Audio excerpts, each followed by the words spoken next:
All right. We already went through part one. If you missed it, we're reading Rashad Richey's educational doctorate. And it's pretty rough. Oh my God. If you missed part one, go back and watch it. We had a lot of fun. We're going to continue on today.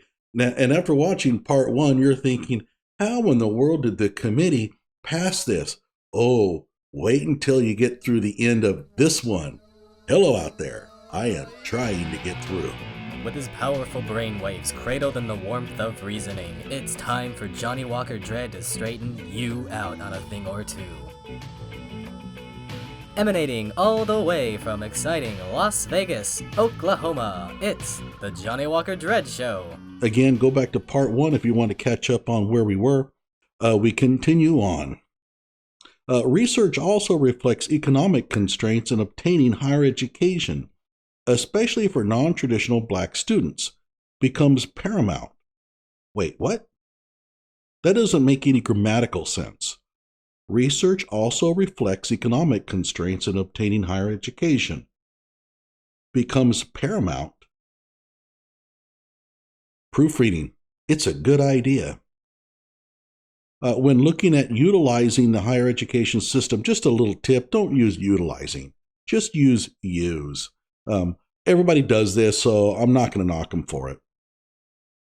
The non-traditional Black student must be able to overcome barriers to higher education so they can excel in their career. Isn't that sort of self-evident, and doesn't that apply to everybody, to every race? And you'll find out that this dissertation is filled with these kind of empty statements that make you go, oh, yeah. And then you think, well, wait a minute, that's always true. And thus increase their likelihood of entry. Now, wait a minute. We have a subject-verb disagreement here. The non-traditional Black student, singular, to higher education so they can excel in the career and thus increase their likelihood? What he meant to write was non-traditional Black students must be able to. Again, proofreading. That's two sentences in a row where there's a grammatical mistake. By the way, when he gets to the end, it becomes ridiculous, but you'll see. Black adults have progressed substantially in social and economic terms, but still require forward mobility enhancers in the education and employment sectors. Okay, he's got Bayer at 2020. Let's take a look at that reference. And you might be thinking, now, come on, Johnny Walker Dread, why are you going to bother to look up the citation? You can't take his word for it? Oh, you missed part one, didn't you? All right, let's go down and look. So we have Baker, Benjamin, Ben Yehuda, Black student, going down. Bray, Bridges, and then Bayer, which is misplaced alphabetically. Is it a big deal? Well, it shows he's not using a bibliography tool. Come on, this is a dissertation. Don't hand type your bibliographies. Microsoft Word provides a bibliography tool that you can dump all this stuff in and create your bibliography automatically. There are also tools like EndNote, and if you're using LaTeX, BibTeX, but whatever the case, don't hand type this stuff. It is the 21st century. Get with the program. So we look at Bayer. Let's go ahead and take a look at this, the economic state of Black America in 2020. And again, we have a secondary source. This is a congressman's website. Obviously, he didn't do the research. So does this count as a citation? No, it's a secondary source. It's not primary. You have to read Bayer, find out where he's talking about this, and look up where he's getting that information.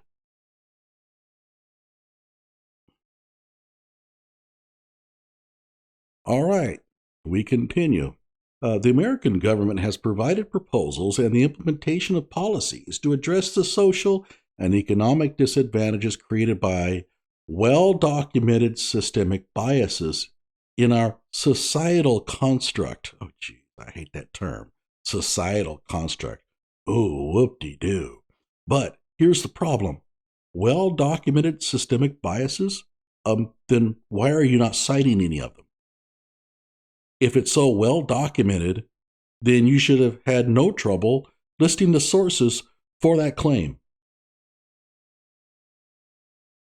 And we skip down. In many instances, what would be hailed as a common sense educational policy. All right, here's the issue. Later, he's going to claim, well, I undertook this with a non-biased way. In many instances, what would be hailed as a common sense educational policy by whom? You. In other words, Dr. Richey thinks that the America's College Promise Act is common sense, but that doesn't necessarily make it so. He should have said what would be hailed as a common sense educational policy by many, by some, by its supporters. You can't make a blanket statement that this is a common sense educational policy. That is just your opinion. Okay, we move on. This act was first introduced in 2018 in correlation to its potential systemic impact on disadvantaged college students seeking entry into the middle class America. You don't need the word "the" there, which included black students. What included black students? Middle class America? Misplaced modifier. Those are hard to catch if you're writing the content yourself, admittedly. And I've done that kind of stuff too. Of course, not in my dissertation. The ACP offered a solution. No, it proposed one. It didn't offer a solution. To offer a solution means that the solution is there, that it has already worked it out, and it's trying to give it to you. No, it proposed a solution. It just simply was not adopted. Through the utilization, of free academic federal funding sources. What's that? Free academic federal funding sources. I don't know how to parse that. Some hyphens there would have helped. And I know what you're thinking. Oh, come on now, man. Come on, Johnny Walker Dredd. You're killing this dude. But this is stuff that none of us would be able to get by you, and you're right. I don't care how good you are. You put writing in front of me, and I'm going to tear it a new asshole. Although I must admit, this is easy pickings. My God, the problems are so glaringly obvious. But whatever the case, this still just looks like a whole bunch of grammatical mistakes and such and such. Just hang on, we're getting there. As such, the aim of this study was to understand the relationship among the United States, Congress, federal higher education policy. Relationship among the United States. What about it? The land, the people, the territory? What? I don't know. Congress, by the way, is supposed to be capitalized. And I have a feeling he meant among the United States Congress. Together. He put a comma in there by mistake. He made another error. Oh, it's filled with this stuff. Okay. And the political and policy context in correlation with the proposed bill, America's College Promise Act of 2018. Yeah, I know that's what bill we're talking about. You didn't need to specify that. Small potatoes, I know. Hence, the researcher intends to analyze this act through the research lens of its potential impact. Through the research lens. I don't know what that means. Does that just mean analyze using research tools? I suppose. But if that's what he meant, why doesn't he say that? Using research methods. I don't know. We move on. And we're talking about black college students and their ability to enter the middle class if the act received a floor vote, passage, and executive concurrence signature from the President of the United States. Why doesn't he just say if the class had passed? And I'll tell you why. He's trying to pad his dissertation. He's dragging everything out because he's trying to make it longer. Of course, we've all done this, right? We've had classes where you had to have at least 20 pages, and doggone it, your essay is only 18. So you go in there and you put a whole bunch of verbiage in there that doesn't mean anything. That's what he's doing. Of course, the problem with it here is there's no minimum page requirement. He's just trying to impress. It does not impress me at all because I know what he's trying to say. And I emphasize trying. Still, no big problems yet. I mean, you get the idea this is poorly written, but there have been a lot of poorly written EDDs out there.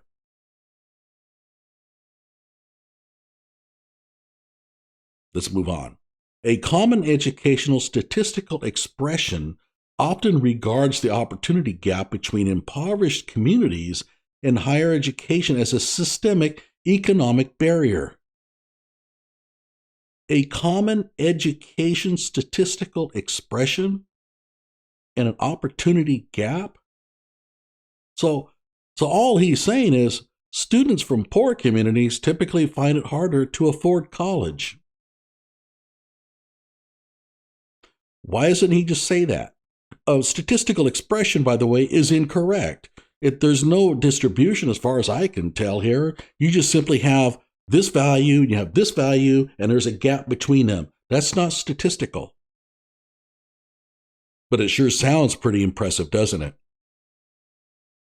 Much of the time, in other words, often, those born into low-income American communities have less opportunity in life. Okay, sure. Because of their lack of skills training, higher education opportunity, mentorship, and other necessary components to thrive from an early point in life. Mooney, 2018. By the way, when you say much of the time, that's a weasel word or weasel phrase. Tell us how often. Give us a percentage. Tell us how many. These statements like many, often, they don't mean anything. Really avoid that kind of crap when you're writing real serious papers. I'm telling you, it's junk. But let's go and see what Mooney has to say. And the article is Why We Say Opportunity Gap Instead of Achievement Gap. It's Teach for America. This is not a research article. It's a website. And by the way, Teach for America, I highlighted this one because Teach for America is supposedly this white supremacist organization that's out to take jobs away from black people. I don't know if it's still around or not. Whatever the case, I find it very humorous that he is citing Teach for America. I would have thought that he would have some pretty negative things to say about this organization. But when it comes to finding crap on the web to stuff into his dissertation, obviously he's not real picky. I went ahead and looked up the article, by the way. There's really no support for anything that's going on there. It's just an article. Some guy has some things to say and he put them down. You don't want to cite this kind of stuff. It's not a peer-reviewed article. This gap is unfortunate for those populations never having a chance to succeed in the workplace or society. Duh. Okay. And then he goes on, as such, it is the obligation of policymakers, government officials, boards of education, and other stakeholders to enable an educational delivery model to enhance access to students with socioeconomic obstacles. That's an opinion. That's not a fact. That's your opinion there, Mr. Richey, and as such, you really should say so. It is the opinion of this researcher that policymakers and government officials and boards of education are obligated to enable blah, blah, blah. On the same hand, a percentage of this population, a percentage of this population, gee, it would be nice to know what percentage. A percentage of this population, it could be 0.0007%. That's still a percentage. This is how you make a statement without being committed to anything, right? That's why it's a weasel word. A percentage of this population enters into college post-high school, I would assume so, and drop out or disregard higher education altogether for a variety of reasons. Okay, and you're going to explain what those reasons are, right? No.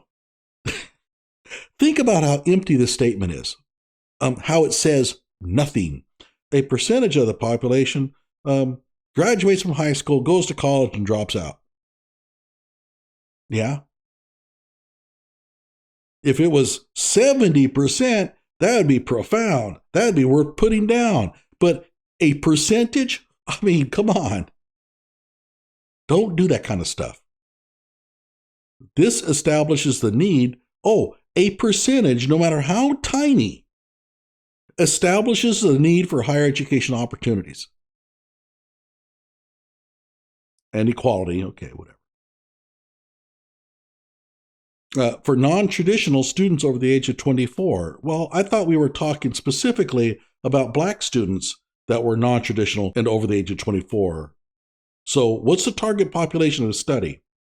Good question. Evidently, this gap is a major systemic problem within the United States. You haven't established that.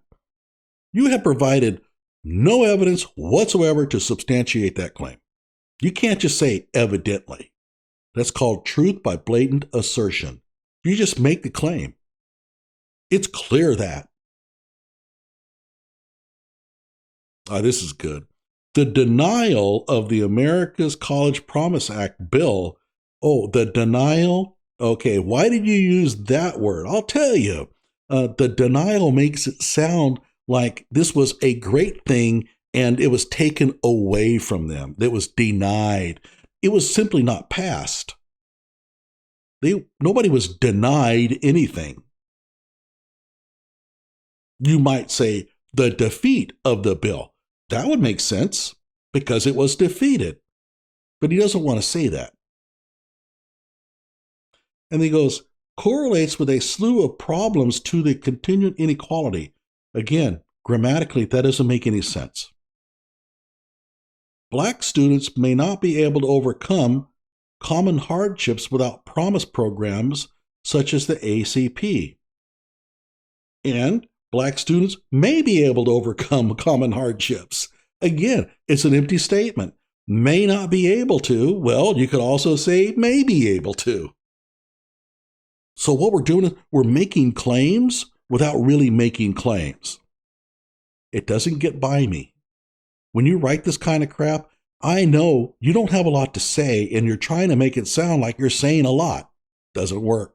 Nothing we've done so far would reject this dissertation. I mean, this is really very poorly written. Okay, but it's just the introduction. Nothing today. Now, go back and watch part 1. There are some things he did where I would simply say, no, you're not ready to defend. However, nothing today here in this video has been that damning, but the worm will turn really quickly here. Hang on. He says here, this research does not explore the cause and effect ramifications of free college with respect to HBCUs, but the topic is worthy of additional exploration. Just say the topic is worth exploring. Okay? Additional exploration, noun. Worth exploring, verb. Verbs are greater than nouns. No charge for that tip. President Obama was unsuccessful at finding a legislative victory for his higher education proposal.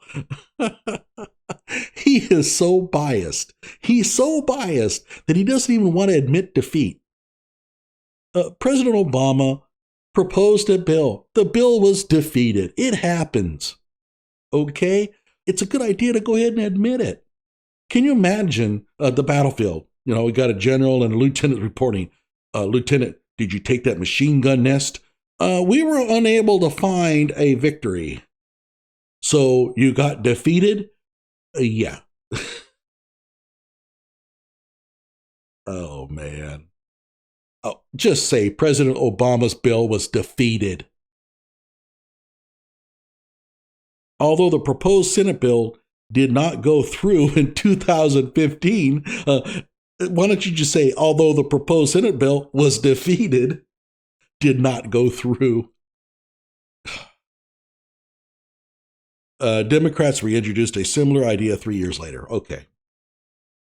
And he ends this paragraph by saying, Baldwin subsequently named the America's College Promise Act of 2018, S 2483, 115th Congress, 2017-2018, America's College Promise Act of 2018, 2018 paragraph 1. What's he doing? He's padding. You don't need this. Just say Baldwin named the new bill America's College Promise Act of 2018. This crap could go into a footnote if you really think you need to say it, but it's not worth putting in here. But again, he's padding his dissertation. He's trying to make it longer and to make it look more impressive. It's not working. Now we'll skip on down. While the act, by the way, act should be capitalized because it's referring to a specific act. While the act covered resident and non-resident students as well as Indian tribes, a superior partnership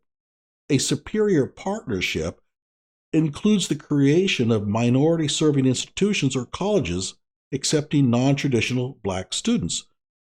A partnership among who? I don't know. I mean, that doesn't make any sense. But, hey, look who we're talking about here. And then he says, more specifically, this proposed Senate bill would have created increased access and affordability of education. The trouble is, he's just restating what was in the first sentence. He's just saying it again. And he's saying more specifically when it's actually less specific. What's he doing? He's padding the dissertation. He's made a claim, and then he's just going to say it again in different words. So he makes the paragraph twice as long as needed. Go back and look at this. You'll see that this second sentence adds nothing to the first, and it doesn't clarify. It doesn't provide any more detail. Act should be capitalized. Oh, according to Ben Yehuda, oh my gosh, Ben Yehuda, you might be thinking, this must be some giant scholar. No, if you go back to part 1, you realize that Ben Yehuda is some artist who wrote a little op-ed editorial to submit to this communist website, and that's what he's referring to here. But let's read what he says. Colleges struggle to graduate black male students ages 24 years and old and upwards compared with their similarly situated white male counterparts. Okay. By the way, I highlighted similarly situated. This is a direct quote. See the quotation marks here? There's one there, and there's one there. When you direct quote, you can't change the words, but Richey did. Ben Yehuda didn't say similarly situated. He said similar. Watch. It says colleges struggle to graduate black male students ages 25 years old and upwards when compared with their similar white male counterparts. He changed similar to similarly situated. LOCO. Now, why would he do that? Because similarly situated makes it sound like you're comparing white and black students who are coming from the same socioeconomic backgrounds, the same rurality. In other words, they are similarly situated. That's much stronger than saying that you're comparing black and white students that are similar, which is much more abstract. So he sticks in similarly situated in there because he didn't think anybody would catch it. While black female students tend to fare better, by the way, wrong fare, it's F-A-R-E, not F-A-I-R. While black female students tend to fare better in higher education than their black male counterparts, they are still typically the most marginalized group on college campuses. All right. Wow. I know you're thinking, oh, I don't see any problem. All right, let's look. While black female students tend to fare better in higher education. Now? Well, no. This was written in 2020. He is citing a source from 1997 and 2004. 16 years old.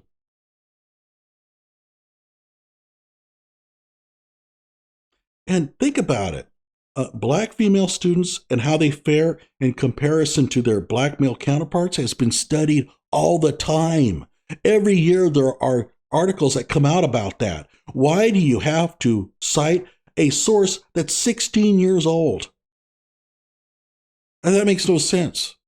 You couldn't find anything fresher than that? And the answer is the 2004 and 1997 articles were the first that probably showed up on the Google search. That's why he referenced it. So I came down here to Flowers. You take a look.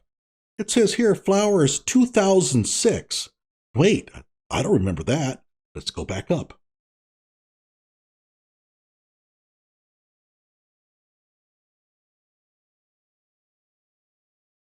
According to this, Flowers is 2004. It's 2006. So he miscited it. He can't do anything right. But it goes on. This is where I get really upset. They are still typically the most marginalized group on college campuses. Now, let's go back. It says, while black female students tend to fare better, whatever, they, black female students, are still typically the most marginalized group on college campuses. Now, that's a big claim. And what does he mean by marginalized? Well, we have a citation. Oh no, it's Ben Yehuda. Let's take a look. Here's the article. And let's do a search on female. Uh-oh, nothing. Well, maybe women. No. Girls? How about gender? Nothing. What about marginalized? Nope.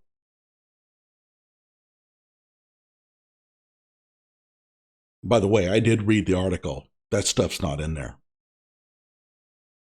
Hey, you are so loco, man! Let's be clear here.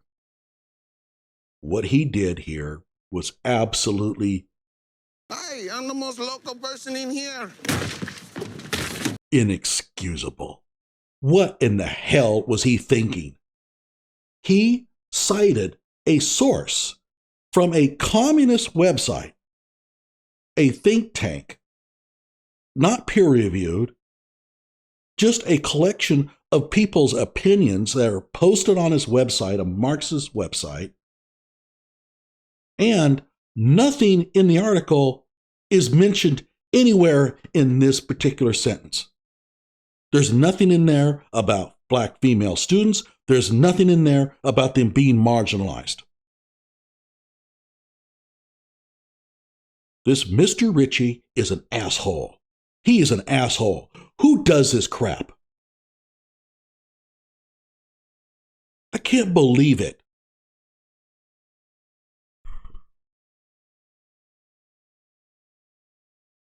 Unfreaking real. EDD.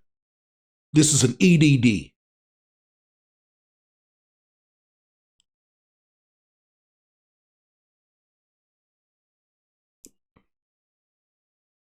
Now let's move on. It says, though they, who are black female students, make up the largest non-white demographic of college attendees in the United States, and there's no citation for that. Okay, so at this point, I'm pretty pissed off. I just can't believe that they gave this clown an EDD.